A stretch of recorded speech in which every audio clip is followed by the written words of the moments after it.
বন্ধুগণ, তোমাদের সাথে আমরা আছি। আমি আজকে জামাতের আমির হিসাবে এখানে কথা বলতে আছি। আমি এসেছি বাংলাদেশের 18 কোটি মানুষের একজন হয়ে কথা বলতে। আমি শিশুদের বন্ধু, আমি যুবকদের ভাই, আমি বয়স্কদের সহযোদ্ধা, আমার বোনদের আমি ভাই। সুতরাং তাদের মুক্তির জন্যই আমি দায়িত্ব নিয়ে আসতে এখানে দাঁড়িয়েছিলাম।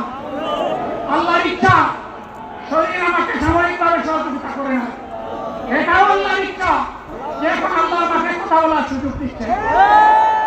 আমি বলতে চাই, বাংলাদেশের নির্দিষ্ট কোন শ্রেণীর মুক্তির জন্য আমাদের এই লড়াই নয়।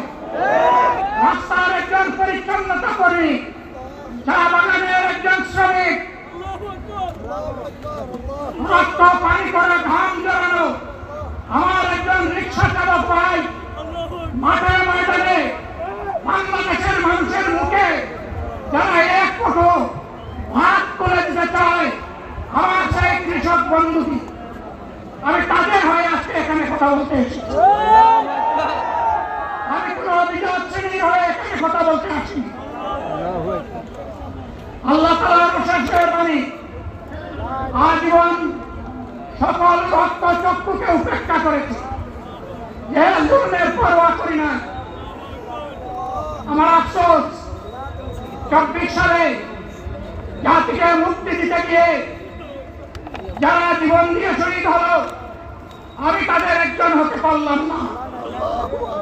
আপনাদের কাছে দোয়া চাই, ইনসাফের ভিত্তিতে একটি দেশ গড়ে তোলার জন্য আগামীতে যে লড়াই হবে, আমার আল্লাহ যেন সেই লড়াইয়ে আমাকে একজন শহীদ হিসাবে কবুল করে।